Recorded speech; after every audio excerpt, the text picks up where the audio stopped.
विशेषज्ञों की राय है कि सरकारों को असमंजस में नहीं रहना चाहिए। लॉकडाउन वर्सेस अर्थव्यवस्था नहीं सोचनी चाहिए, क्योंकि अभी सोचना चाहिए जिंदगी वर्सेस कोरोना। हिंदुस्तान के लिए कितना खतरनाक हो सकता है, इसका अंदाजा सिर्फ इस बात से लगाया जा सकता है कि जिस तरह सिर्फ 3 दिन में डेली केसेस का आंकड़ा 1 लाख से बढ़कर 1.25 लाख के पार पहुंच गया है, वो अगले कुछ दिनों में 2 लाख का आंकड़ा भी पार कर सकता है। यह आशंका इसलिए भी बढ़ती है कि पाबंदियों के बीच दूसरे राज्यों में काम करने वाले लोगों ने घर वापसी शुरू कर दी है। वो इस बार पिछली बार की तरह लॉकडाउन में फंसना नहीं चाहते हैं, लेकिन उनका यह पलायन कोरोना को पिछली बार से और ज्यादा ताकतवर बना सकता है और शहरों की तरह ही गांव-गांव में संक्रमण फैला सकता है।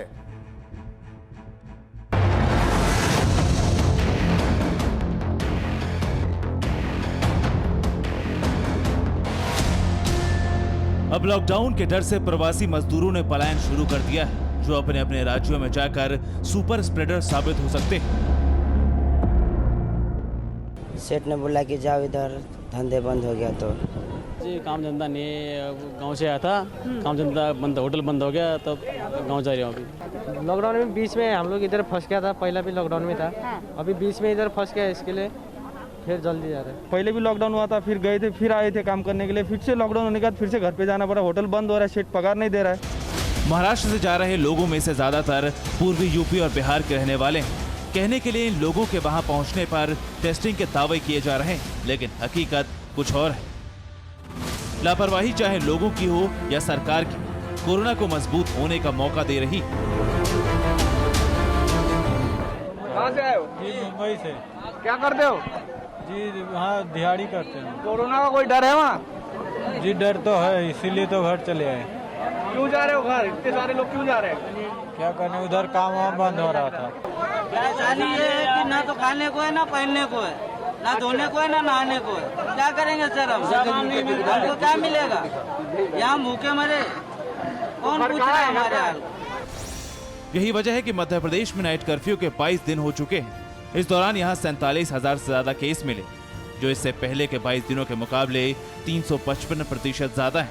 राजस्थान में 22 मार्च से नाइट कर्फ्यू की शुरुआत हुई थी। तब से अब तक बीते 17 दिन और उससे पहले के 17 दिन के आंकड़ों को देखें तो इसमें 375% का इजाफा हुआ है। पंजाब की बात करें तो वहां 12 मार्च से 17 अप्रैल तक के 27 दिनों में यहां जो केस मिले वो उससे पहले के 27 दिनों के मुकाबले 280% अधिक है। नाइट कर्फ्यू छत्तीसगढ़ में भी नाकाफी साबित हो रहा है। यहाँ 30 मार्च से 7 अप्रैल तक नाइट कर्फ्यू लागू होने के बावजूद 55,000 से ज्यादा केस मिले, जो उससे पहले इतने ही दिनों में मिले मामलों से करीब 199% ज्यादा है। साफ है कि सिर्फ नाइट कर्फ्यू के भरोसे बैठकर कोरोना संक्रमण की कड़ी को नहीं तोड़ा जा सकता, क्योंकि रात में सख्ती बरतकर कोरोना को काबू करने में जितनी भी कामयाबी हासिल होती है, उस पर दिन होते ही लोगों की लापरवाही पानी फेरने में देर नहीं लगाती। क्योंकि इतना कुछ होने के बाद भी दिल्ली में बहुत से लोग सोशल डिस्टेंसिंग अपनाने और मास्क लगाने की जहमत उठाना पसंद नहीं करते।